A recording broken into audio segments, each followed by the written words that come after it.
Good morning, good afternoon, and good evening, everybody. Hey, welcome to this episode of Money Monday and the Note Closure Show as we talk about different ways in raising capital. I've had quite a few questions concerning this topic today, and I'm really excited to go through it. It's something we kind of update about once a year on this process. We tweak it, as things change in the industry, as things change in the markets out there. But the biggest question I get, and I'm amazed at this, that this isn't covered more in other people's workshops or other people's connections. It seems like we're the only really people that teach this aspect of raising capital. And that's always the number one question. Besides, how do you find notes? How do you raise capital, especially coming from a spot where you don't have your own money? Now, if you got your own money, that's great. Kudos to you. Nothing wrong with it at all. Use your own money, but at some point you're going to run out of funds. Now, there are some things that you could do in raising funds. If you've got some experience, you can get lines of credit. Like you can leverage like our friend Merrill Chandler from getfundable.com and helping you get lines of credit and warehouse lines or credit cards, stuff like that. That's great. That's going to cost a little bit of money. But one of the things that we have found is that connecting with IRA investors, self-directed IRA investors, people who have money already and have already pulled the trigger in buying a piece of property or funding a note deal or lending money out of their IRA, are some of the most ideal candidates for you guys to reach out to fund your note deals. And it can be a true win-win process out there, okay? It's not meant to be difficult. This is stuff that we do on a regular basis. We just dropped 100 letters out, actually, this past week. We do that pretty often. It's one of the few direct mail campaigns that we do, but I'll get to that in a second. But let's dive into the stuff here. So, and like I said, there's no dumb questions. If you're watching this here on Zoom or catching the live, we're glad to have you. Don't be afraid to ask a question as long as it's relevant to what's going on. All right. Now, if you're asking some oddball question, then probably wait till the very end when we open it for Q&A for you. Okay. But ladies and gentlemen, raising capital is not meant to be difficult. Seriously, if you realize that the worst thing has already happened before you go in networking or talking with investors, you'll feel a whole lot better. And what am I talking about? Well, the worst possible thing has already happened. What's that? They haven't invested with you. So what's the worst thing going to happen? Them say no? Okay, you're already walking in a good situation. So that when I walk into that, I'm talking investors, that's what I always think. Well, the worst thing is what's the worst thing that's going to happen? They're going to not talk to me? Okay, fine. Or we're going to part as friends. That's the way I look at it. Maybe they don't want to invest me. That's totally fine. And I have the whole next attitude when it comes to, okay, what can I find? How many people do I need to talk to make things happen? And that's what you have to keep in mind. This is a process. They're not going to fall over with their credit cards or their checking accounts or their IRA accounts waving in the air for you to use. You've got to build a little rapport, and it's a process. But if you understand the process, if you understand what goes into this, it is not a difficult thing to do to raise capital, okay? So let's talk about how people have raised capital in the past in comparative to what's going on in today's market, okay? Now, the past is pretty simple. It used to be you go meet people at the local real estate investors association and meet up groups and really network with people. Wait. Still do that. You still need to be doing that, especially if you don't have a network. If you're starting off, that's the first thing you do. Go to your local RIA club. Go find when there's either lunch or evening meetups or breakfast meetups. BNI is a good kind of thing to go to as well. And just get out and start networking and rubbing shoulders with people. Usually, most of these groups will have a have and wants or a haves and needs session where they get up and talk about either deals that people have closed or that you're working on a deal that gives you an opportunity to kind of pitch your deal to other people in the event. And that's okay. That's a great thing to do. But a lot of people are scared to do that, or they don't pitch it the right way. They don't have a flyer on the deal. They don't have all the numbers. And I get it. It can be intimidating. Obviously, public speaking is one of the biggest fears of a lot of people out there. And it can be intimidating getting up in front of other investors to talk about the deals that you're working on. People post to social media, Facebook groups. I'm not the biggest fan of posting to social media on Facebook groups because it's a dumpster fire. Facebook controls who sees and who doesn't see your stuff. So it's not nearly as effective as it used to be. Yes, you can post to LinkedIn, and you still need to have these. By all means, if you're trying to raise capital, you have to get the word out on what you're doing. And so if you're posting to LinkedIn, you might as well post it to Facebook groups and other things out there, okay? Still should be doing that as well, but it's not as effective as it used to be. Now you can run some ads. I've done that, upload a list of contacts and then drip marketed or does use Facebook ads to target investors or a lookalike audience to an updated list to raise capital. And that's worked before too. But that takes some money. And we all know the algorithms and the ad spend on Facebook is evolving every day and doesn't always stick the same. Okay. So that's one thing you got to keep in mind. Most people are scared to sell their deal. Lack of experienced investor, lack of closed deals. I need to prove my concept. I hate hearing that. Okay. Or I only want to use my own money. Okay, if you only want to use your own money, that's fine, but you're going to run out of capital at some point. But they also use the excuse, I don't have any money, so I can't do that. Well, this is designed to take away that BS excuse, okay? We all got to start somewhere. And a lack of closed deals, a lack of experience as an investor, I understand that can be intimidating, but you have to realize, especially in the note business, when you're buying non-performing notes or even buying performing notes that are giving a good yield, you have vendors, you have servicing companies, you have people on your team to help you avoid doing a crappy deal. Can we agree to that? Yes, we can. All right. Your servicing company, your attorney is going to help you in case something happens along the way and and during your due diligence process, make sure something happened. Now, if the borrower doesn't pay, then you foreclose. If the borrower pays, great. You cash out after a while. This is not meant to be difficult in a lot of cases, all right? So don't let these internal fears, because guess what? Everybody has them. Everybody has a bit of a fear when they get up in front of an audience to talk about a deal. Did I have all the right information? Are my numbers right? Understand that, and the more you do it, the better off you're going to be at talking to people. Just embrace it. And realize it's really literally just a one-on-one conversation for the most part. If people raise their hand and they talk to you, it's really a one-on-one conversation. Somebody responds to your LinkedIn, if somebody's ugly on it, just go ahead and block them. That's the easiest thing. Just go ahead and block them. That's the easiest thing that you could possibly do is just go ahead and block them if they're going to be ugly to you. Okay. Now, today's world, what do you need in today's world to really be successful at raising capital? Okay. Well, you really need a website with social media profiles. Okay. Yes, you need a website. Yes, you can have a free website like Wix is not a bad thing. Something to send people to or refer people to find out more information about you. LinkedIn can work initially. I'm not a big fan of Facebook. You're going to use YouTube. Honestly, for some things that we talk about, you need to be sharing video on there. It just is what it is. It's 2025. Sharing case studies and sharing all about what you do, or sharing at least your pitch deck video that we'll talk about is important, but also an email, someplace that you can capture an email address with them opting in, or something. If you email to them, they can go check out more information about what you do. Okay. You need a team of vendors. We all talked about this, and note investing, especially what we talk about, is rely on your vendors. Share that your servicing company services 5,000 notes, right now. Share that your attorneys are expert in foreclosing. Have done so many foreclosures across the country or here in Texas. Okay, those are some things to take. Share that you've got a team of vendors on your due diligence side, like Baldwin Advisory Group or your BPO company, your realtors. Okay. I'm a big fan of using an executive summary to kind of outline what you do. An executive summary talks about you and your focus. It's kind of a short 3-paragraph, 4-paragraph kind of thing with a picture of yourself, talking about what your LLC or your company's doing, a little bit of experience or background or its focus, about you, your background, and then kind of about what your focus is in leading the team. You've all seen it on the About You pages at People's Stuff. And if you've got a business partner or a team, guess what? Put them on there. Talk a little about you.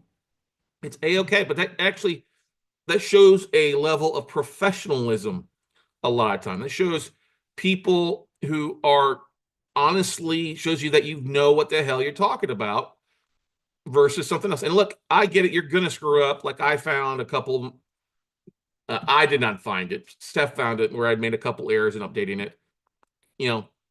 If you've got it done and it's 99% of the way done, a few spelling mistakes, grammatical errors, send it out. You'll get better version 2, version 3 that you get going on. You know what I mean? Let's see if we got a question here. All right. No problem. Moving on. All right. Now, you want to talk about deals that make sense, past or present case studies. Case studies. It didn't say your deals. Okay. Your deal's always better.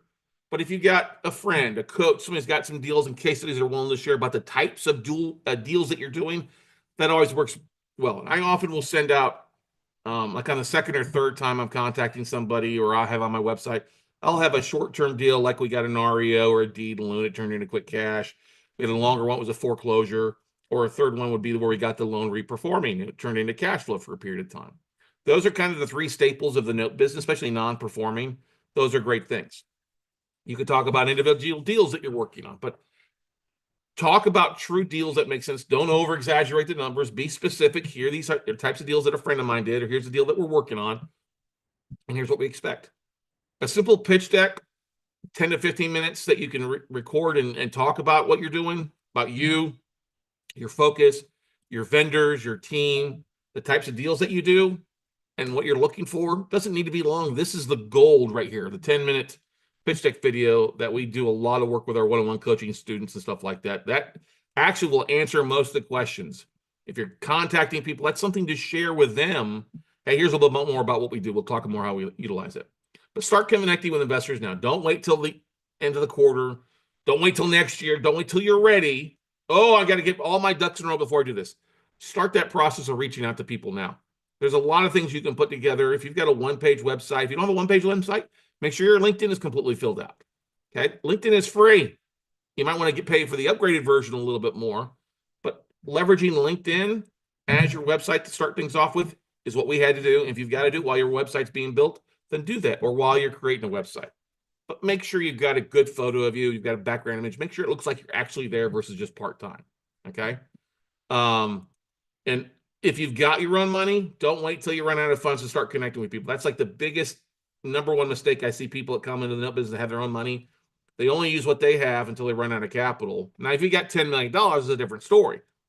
But if you got a 50 grand, 100 grand, don't let that say, oh, I'm just going to use that first. Well, you're going to use that pretty fast. Because if you have that and then you run out of money, you're going to let deals go, or you're going to start trying to sell from a desperate standpoint. You're not desperate. Okay. He who has the gold makes the rules. Well, the gold in today's world isn't the actual IRA money or the funding amount. It's actually deal flow, ladies and gentlemen. It's literally your deals are gold. Okay. Now, where do you find investors? You can go to self-directed IRA clubs and meetings. Now, there are 50 plus custodians and trustees out there across the country.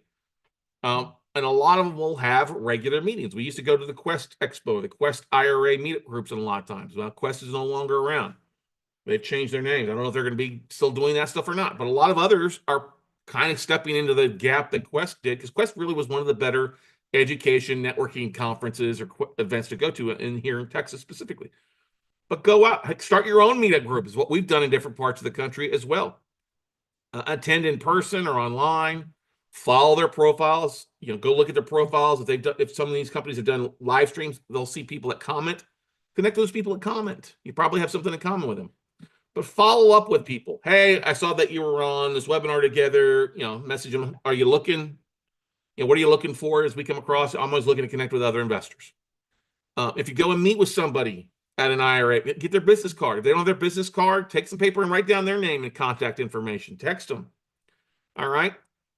Your email list is one of the most valuable things. And people are like, I'm always amazed that people don't carry business cards. Oh, I do everything on my phone. Well, that's great.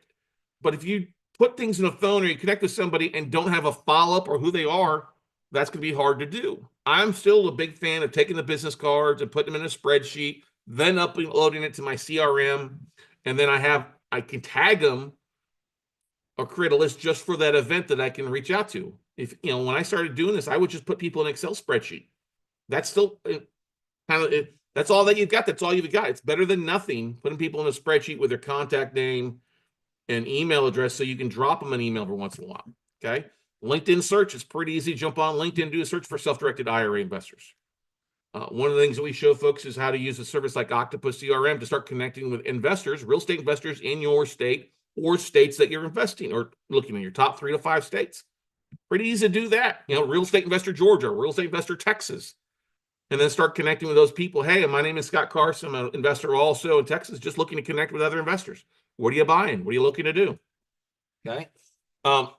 Octopus CRM, it's automatic. All right. You can automate a lot of that connection request at 100 people a day, reaching out to, if you've got a new LinkedIn profile, it's not like you do 100 a day, but it's something is better than nothing. If you can connect with 10 new people each day, guess what? That's 300 some odd people at the end of the month. That's over 3,600 new investors at the end of the year. Okay.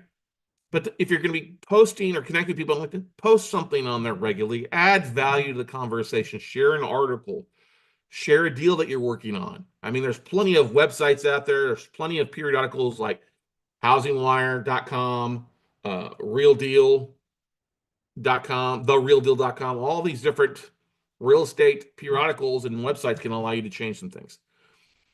And then also one of our favorite ways to connect with actual IRA investors. People have used their IRA, their self-directed IRA, to buy property, to lend out of their IRA, is by going to the county appraisal and county recorder's office. The county appraisal, if you do a search for like equity trust, it'll tell you everybody that has an equity trust account that bought a piece of property, by searching name equity trust. Just equity trust, not FBO, not IRA, because you'll get a lot of IRAs, not IRAs, okay? Equity trust, Quest, Advanta, whatever, okay? Or you go to the county recorder's offices. That's a document search, and you could do a deed search for the same thing, equity trust deed search, or equity trust release of lien search, because if somebody's using their IRA to lend money, there's going to be a deed, a lien attached to it. So that's an easy search to find. Now, the appraisal districts a lot of times will make it easier for you to download a list, okay? Download that list. It may have the mailing address on it. You can do a pretty easy mail merge to send a letter out to them. Okay? Still do this. But you have to realize you have something in common with these IRA investors, something that all real estate investors have in common. All right? There's a lot of stuff, okay? That you're an investor. And I'll get to that in a second. But people take that list, they scrub it, they'll do a mail merge. We took it a step further. Okay. Now, the great thing is if you take that list that you download from Travis County or Williamson County or Miami-Dade or, St. Charles County, whatever it might be, it's going to give you a lot of relevant information. A lot of times, it'll give you the owner of the IRA name, and it'll give you a mailing address. Now, if you look at the mailing address, if it's not like Equity Trust mailing address in Ura, Ohio, it's probably the actual investor's mailing address, their home. If it doesn't give you a Scott Carson or John Doe or whatever name, you can skip trace it, look at that address to see who pops up as owner. That's probably them. Okay. So now that you have a name and an address, you can do some skip traces, looking for emails, phone, websites, or contact information. All right. If you got a phone number on them or an email address that pops up from searching, guess what? Drop them an email, shoot them a text message, put them in your drip marketing list. Hey, send them an email blast. Hey, I saw that you use your, my name is Scott Carson, I'm a local investor. Saw that you, based on county records, you use your IRA to fund a transaction. Are you looking for more deals? Let's talk. I'd love to share with you what we're working on, okay? If they've got a common enough name, reach over to LinkedIn and connect with them on there. Shoot them a private message. Shoot them an email, all right? Sometimes if they've got a profile on there, they'll show where it's at. So like if you're looking for like a John Smith, which is kind of a neutral name, but let's just say John Smith is kind of a unique name, and put in this the city or the county that they're in, and you can do that search to help narrow that find. Do the same thing on YouTube, or I'm not YouTube, Google search. You'll find websites, contact information, work profiles. Shoot them a message, okay? The whole idea is to get the conversation started. Look, hey, Jim, I'm not trying to sell you anything. I'm just looking to connect with other investors. I wanted to see if you'd ever be interested in getting a cup of coffee or reaching out or jumping on a call to talk about what you're investing in, and maybe we can come across some deals for you, okay? What's the worst thing that these people are going to say to you? No. That's the worst thing, okay? That's the worst thing. If somebody leaves you a voice message, answer the phone, okay? Reach out to people. Just start talking to people. Give them your cell phone. Give them somewhere that they can actually reach out to you to make the most of what you're doing. It's not difficult. Don't be afraid to let them know that you've got deals. You're looking to connect. Aren't we all doing that, ladies and gentlemen? Can I hear an amen on that? Right? We're all looking to connect with people to make some things happen. And if you hire a virtual assistant for 10 to 20 hours a week, guess what? They could exponentially speed up your marketing. Not only can they scrub the list, find the list, they can scrub the list, they can search the list, they can market to the list for you if you give them access to your LinkedIn or access to your Facebook. It's not that difficult. And you don't have to be afraid if you're using a reputable VA company like Reva Global, REVAglobal.com. That's who we like to use. They're phenomenal. They've got a manager. They're trained. Actually, Reva is trained in the IRA postcard marketing side of what we teach because we've actually sent them our training videos to go through the process. So it's much cheaper for you to hire a VA for 10 hours a week or 20 hours a week part-time. Get a buddy of yours to pair up so you're doing 20 hours, 10 and 10, okay? They can help design the postcard. They can actually do everything except to help you print it and mail it, okay? Now, what did give you a bit of a case study in what our virtual assistant did a couple years ago that we're still marketing off of, okay? I said, okay, go to the self-directed IRA counties. Go to the counties here on Netra Online, NETR Online. Go to these counties. And Texas has 230 counties, okay? I don't need her to go to all 230 because a lot of them are small. So I said, okay, go to these 25 counties. These are the biggest ones and with the biggest populations, and search for Equity Trust and Quest Trust. That's what we had to do. Just those two names, okay? Were there other companies here in Texas? Yes, but those are the two biggest here in Texas, so that's why we focused on the two biggest, okay? Equity Trust is usually going to be your number one across the country for the most part, okay? And search, and out of that, she was able to pull 2,510 unique individual names. Now, there are more than 2,500 deals, but when you combine names and stuff like that, you know, the guy that has 5 IRA properties in his IRA, well, we only need 1 contact info, right? Narrow that down to 2,510 individual names, okay, and mailing addresses. And we also, she went out there and skip traced and looked individually for people out there. We found 408 emails that were working with this list. Now, there were some other emails that weren't good, that bounced back, that were expired or worked and moved on. That's okay. But we found 408 working emails. Now, does that make this a whole lot cheaper to market to? Yes, it does, because I start drip marking just whatever I'm paying for my CRM. Now, I pay a lot for my email service, CRM, because we use it on a regular basis. But could you upload the list into like a MailChimp or Constant Contact, or take 50 people at a time and email through Gmail? Yeah, you could do that. It's not as effective emailing through Gmail, or some of you using Yahoo, or a few of you using AOL still, because there's no way to track who opened the email. And that's what we wanted. When we send an email out, we want to see who's opened the emails and what emails bounce back, okay? So out of that, the first email blast we sent, we got a 25% open rate. 103 people opened that email, okay? The others, that was just the first one. Now others, we got another like 10, 15% of people open those emails. And sometimes our emails go into spam, which is A-okay, okay? But that list was 103 people. That's a pretty good warm list, okay? That is an effective list to market to, drip marketing to. Now, did we set a lot of appointments? No, we did not set a lot of appointments. Well, we set better than direct mail. 5 people connected with me off of that and booked appointments on my calendar to talk, okay? Now, one of the things, when they went to my website, we use another tool to track who went to such and such websites. So like I could see if, you know, Cal went to my website and looked at it for the first time. We've got an IP grabber that will grab that first name, last name, or that IP address and go find a first name, last name, and email associate. We can see that other people clicked on it, all right? And that's okay. That's great. It may give us a different email than them, but we give the first name and last name is pretty easy to match up, okay? But out of those appointments, it helped us raise capital. Got people like, yeah, I've got 50 grand or 200 grand or 100 grand that I'm working on, or I got a couple of deals I'm closing out of that I can reach out to you when we're done. And that's the whole point. The idea here is that I didn't expect to raise capital on the first go. 80% of sales is made after the 5th contact, okay? 5th contact. So I wanted to touch with these people more than just the one. Email is 1. That's great. That's the cheapest, okay? LinkedIn is 2. Sending a postcard or letter is 3, and then starting that process over. A second email I send out next month. My weekly email and a case study.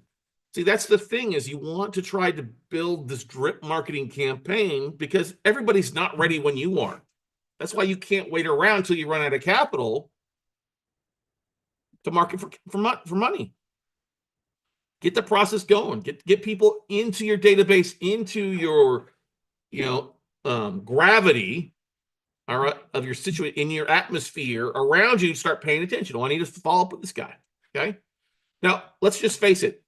People that have a self-directed IRA are, I consider, a warm connection, not a cold connection where you're just calling them, emailing them out of the blue. It's actually a warm connection because A, they are real estate investors just like you and me. That's number one overall. Okay. They're people looking for deals. Okay. They have money to invest. They're looking for deals to fund. And guess the most important thing is they have purchased or lent the money. They've pulled the trigger on a deal. This is why we like to target these more than just general public people. Yes, you can go buy a general list of people that have an IRA, but there's no, you don't know if they with like a Quest or an Equity Trust or like Charles Schwab. Okay. Now, yes, you can go buy that list. It's going to cost you like $1,000 for at a minimum for like 16,000 names, contact, and email. But you're going to have a hard time uploading that list into a CRM. So you might as well start with a warmer connection list. And for $1,000, I could pull a list of 300, 400 names and send out a postcard, because an average postcard or letter campaign, if you're doing the letter yourself and printing, like we sent out 100. I'll give you an example. When we sent out the 100, it cost me basically $1.25 per mail campaign. Okay, $1.25 on average between the printing, the stamp on the envelopes. Okay, 100 envelopes cost me. I got the peel stick, so it was easy thing was like $1. It was like $3. Okay. And then the stamp was 60 cents each. And then the printing for 100 was like 50. Did we do it? It was front and patch. So it was less, it was like $25 for the printing. Okay. Front and back, one page of the letter, second page is the executive summary. That's what I sent out with a couple links to contact me. Okay. The idea here, ladies and gentlemen, is just that it's a warm connection. And how do you know it's a warm connection? Because they're like these things. They're real estate investors. They have money, are looking for deals to fund. They've pulled the trigger. And guess what? You know a property. That's the warm lead. You know the property that they bought with their IRA. You don't have to reach out and teach these people all things investing or how the value of real estate investing works in their favor. They understand that they got an IRA and they've got money sitting on the sidelines. You have to realize 67% of people with an IRA have money sitting on the sidelines making nothing. Okay. And start with your warm audience. And what does that warm audience mean? It means people around where you live. Okay. Or around areas that you invest in. It's like if you're in California and you can't go to the county records to pull a list in California. But if you're investing, say, in Georgia or investing in Missouri, okay, Kansas, you can go to the county records and do this. If you're investing in Florida, do that. Start pulling that information. It's pretty easy. So what do we do? All right. So like I said, in LinkedIn, we send out a connection invite request. Hey, blank, I'm a fellow real estate investor, and I'd love to connect with you and other investors in your area. I'd love to find out what kind of deals you're looking for, as we come across different types of deals all the time. I'd love to connect and talk. Now, put a link in there. These might need to shorten this up a little bit because LinkedIn will only allow you to send out a connection request. That's 300 characters. And that might be a little bit long. Okay. So shorten up a little bit. Pretty easy to do. You can follow, and when they accept your connection request, you see you're connected to your list, send a longer private message to them. Okay. Thanks for connecting. Would you be able to jump on a quick call to connect to see and share more of what you're looking for? If not, no biggie. Here's a blanks and something that we did. You might find this in your market, depending on what you're investing in. This might be your pitch deck video. It might be executive summary. You're not trying to sell them on something. Don't pitch slap them. Hey, fund my deal, fund my deal. Hey, here's just some stuff that we're working on. Just thought I'd like to share with what we're doing. Okay, if you're interested, great. If not interested, no biggie. Okay. So what do we do? The second part is after you have some sort of email with them, I then send them a copy of my ebook or add them to my email list. Okay. I have an ebook. You may want to write a one-page article or a couple case studies, a short like white pages, something pretty simple to do these days. A video, hey, I've done that before. Hey, my name is Scott Carson. I'm president of WeCloseNotes.com. We buy and invest in non-performing notes on residential commercial properties all across the country. If you're looking to put some lazy assets to work, we'd love to talk to you how we can create a win-win scenario for you. Okay. Or share a video on a deal that you did before or after. It's all a variety of whatever you want. If I have their addresses, which I should, to pull their information, I can send them a thank you card. I can send them a letter in the mail that looks like a card. Copy my book, sample case studies. If you get in the habit of sending out 50 per week, you do this for a month, that's 200 people you send out. That's probably all that you're going to need to do to raise $1 million in private capital. Okay. And then I use Octopus or posting, Octopus CRM to share articles or posting on LinkedIn if I'm connected with on their videos and podcasts along with case studies. And this is just an ongoing marketing funnel. Okay. I put in my profile how to connect with me. Hey, book a call to talk more. Okay. Now, in my mind, ladies and gentlemen, this is the biggest thing that people get upset about. In a lot of people's minds, they're like, oh, I'll send one letter campaign out or one email blast. And if nobody reaches out, this doesn't work. If you think that, that's the problem. Okay. People are not going to fall over, like I said, dying to fund your deals. It takes a little while for them to warm up. You got to build rapport. Okay. And you realize if you follow up with people at least 5 times, you're going to have a better success rate. Because according to the American Marketing Association, only about 2% of people will respond the first time you send out a touch, an email, blast campaign, text. And the reason I mix it up with not only email, LinkedIn, and text blast if I have their phone number is it gets a difference. Like your email has about a 20% open rate, but still very effective. Text messaging has a huge open rate, like 95%. But we all know there's a lot of scams going around with text messaging people, so I always try to like, hey, I just reaching out. If you're looking for a deal, love to talk with you. Okay. But that's the thing is just start touching base with people, shooting a text message, doing a text blast. It's not meant to be difficult. It adds value and it speeds up your thing. If you're only sending an email blast out once a month to your contacts, it's going to take you 5 or 6 months and they're not going to remember you. Like I had a local fund reach out to me, ask me these questions. I said, well, look, you should be sending, I said, how often are you sending an email out to your email database? Oh, just once a month. I'm like, well, that's your problem. You're getting a 20% open rate, but they're not remembering you. Oh, I need to reach out to Jim or Bob or Robert, whatever. Once a week is better. Oh, don't want to spam. Like, how are you spamming them if they've opted into your list? Or B, they're already real estate investors and you're adding value, opportunities. Okay. It's not sending them a letter campaign like a realtor does. Oh, the menu of the week or the decorating thing for fall or the best ways to get your house ready to list, whatever. You're actually giving them some good stuff to take a look at. And people like that. Okay. Now, when we send a letter out, it's pretty simple. We keep it simple. KISS method, not too difficult. 1 page, pretty simple. What we do, who I am, why am I contacting them? And it's pretty simple. Hey, like this one, hey, hello, blank. Came across your information that you might be a real estate investor looking to do deals in your lazy asses to work. My name is blank, and I'm the owner of Blank Company, which is a real estate investing company out of Maryland that's focused on buying and investing in distressed real estate and mortgages. We work with a variety of investors who are looking for the above average returns on the funds and their self-directed IRA savings account. I've been an active investor for since such and such and 30 years since such and such. We focus our attention working direct with a network of banks to buy their distressed mortgages. And we'll say, well, why am I emailing you? Well, we were always looking for partner with other investors, help us take down more deals at bigger discounts. You put in there, hey, we came across your online information, came across that you bought this property with your IRA. Let's talk. Pretty much a simple sample letter that we sent out this for IRAs, and it raised some capital for Donald. And there's kind of the aspect of it a little bit closer up for you. And there's a stack of postcards that going out. Now, you should always put your return address up here. People always ask me, well, Scott, why would you do a mailing label? Wouldn't it be better to hand address? It's always better to hand address. But if you don't have the time, then do a mail merge to a mailing address. But put your address on here. People aren't opposed to that. This person actually put this gold seal on it for some reason. I guess it was good. But they did a stack. And I like the multicolored envelopes. Multicolored envelopes always seem to work better for people because it looks like a party envelope, but doesn't look like direct mail campaign or a bill. Okay. Now, postcards. We've been using this postcard for years because we bought 8,000 of them from Postcard Man. Can't really see it, but it's the front. Okay. Something similar to that. And it's mostly blank on the back except for my email and website and address up here. I can customize this for whatever it needs. Hey, check out this IRA. Or hey, check out this deal we just closed in your background. It basically is your piggy on track to retirement. Let's get your IRA back on track. But we've used this as not only as a business card for events where we go to like IRAs to hand out to people where they can connect with us, where they can give us their information. This is a pretty good thing to have. Okay. Other people, Paul used this postcard we sent out where he kind of created it. He put a couple sample deals that he's done in the back of it. The great thing is he put this QR code where people can scan it and it goes directly to his website or his opt-in. He grabs their information to talk with him. Okay. Same thing.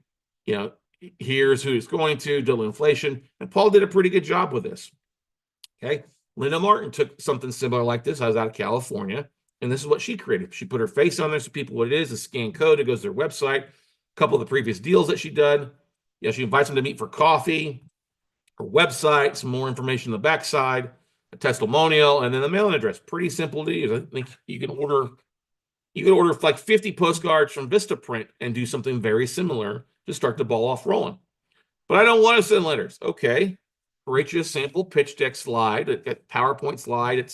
We say the 10, 20, 30 method. Okay. You don't want it to be where it takes longer than 20 minutes, because if you do 10 minutes, 10 slides, that equals about 20 minutes of content. Okay. That's what 10, 20 mean. 30 is you want things to be at 30-point font or bigger.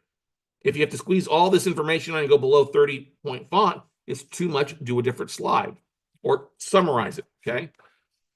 Talk about you and your business, your focus, your vendors, and how you can help them, just like we talked about before. Record it on a video, upload it to YouTube, website, put it on your socials. It's something that people see. That's a great thing to do. Now, sharing that video, don't just upload it to your YouTube. You need to go and put a description and a good thumbnail, but send it out. If you're going to send out postcards or letters, send out a QR code or somewhere that people will go watch it. Share it to your LinkedIn connections, LinkedIn, Facebook groups, Bigger Pockets, your website, everywhere. Rinse and repeat. That's how you get people to see them multiple times. Think about it. We just had the Super Bowl. And while we had a lot of great commercials in it, guess what we see most of the time, all the time? Fast food and medical devices, or prescriptions, or drugs, pharmaceutical drugs, right? They hit you over and over. If I've seen another diabetes or McDonald's, Wingstop, all those advertisements, they're hitting people over and over and over again.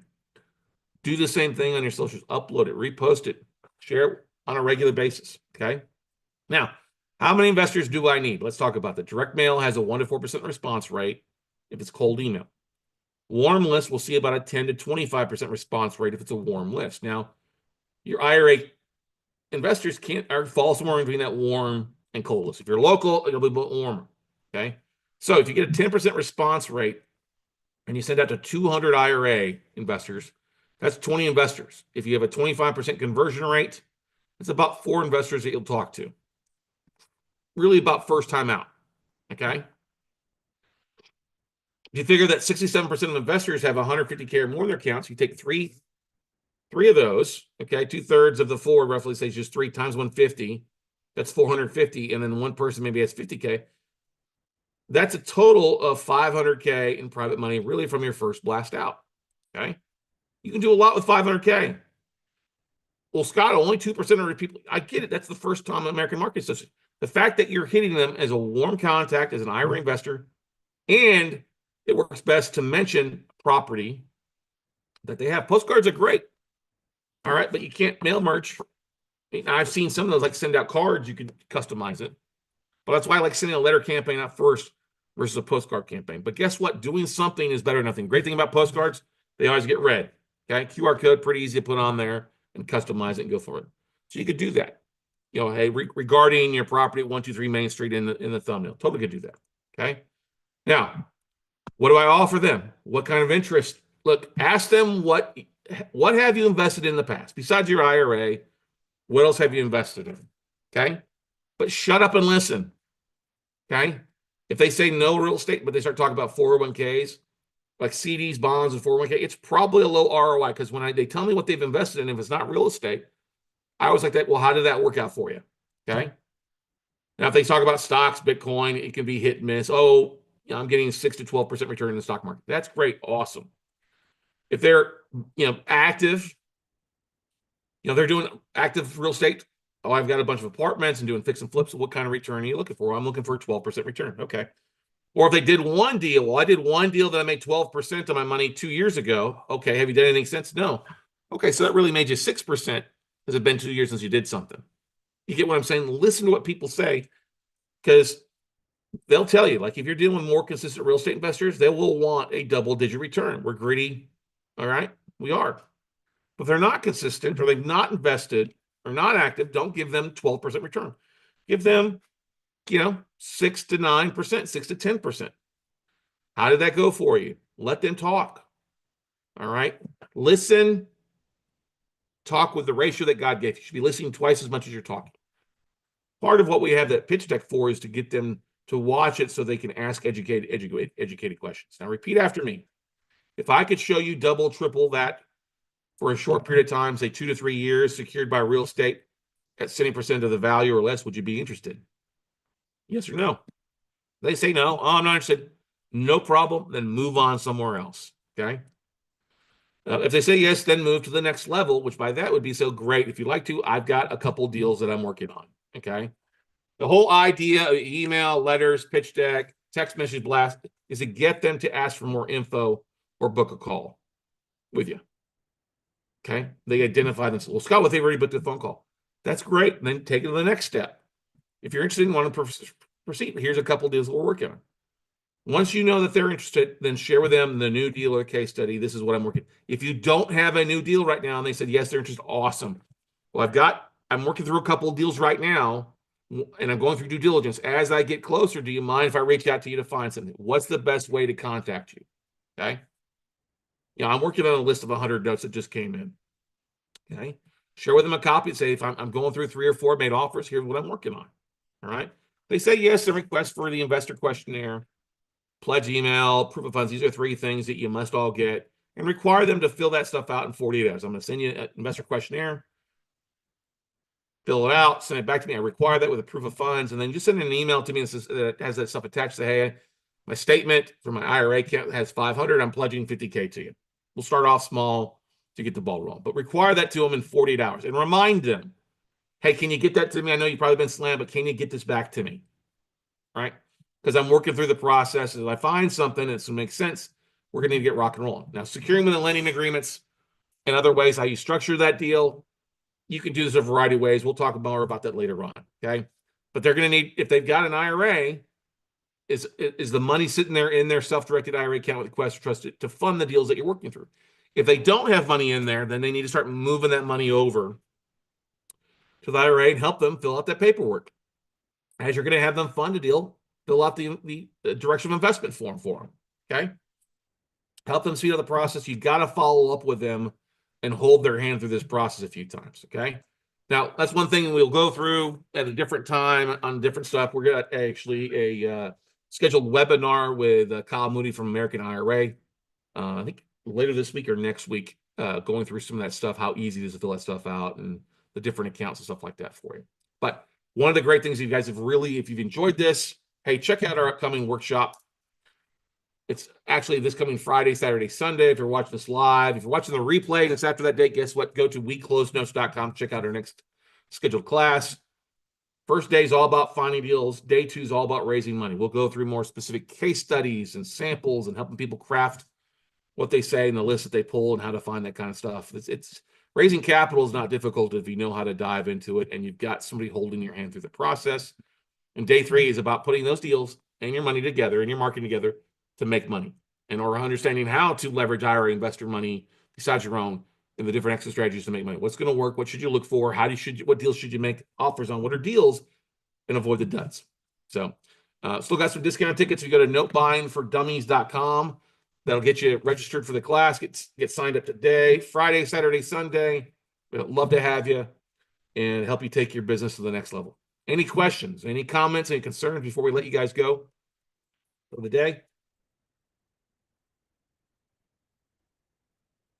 All righty. Well, thank you so much for those that joined in listening live, joining on the Zoom here, or if you're watching this on replay, feel free to shoot me a message at Talk with Scott Carson, or book a call on my schedule at talkwithscottcarson.com. That's talkwithscottcarson.com. But go out, take some action, everybody, and we'll see you at the top.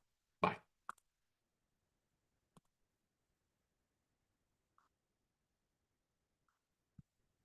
Thanks, Paul. Let's see who else is on here. Thanks, Paul. SK. Hey, SK, I called you. I did call you, so I didn't get a phone call back. But hope you're doing well. Y'all have a great day. We'll talk to you later.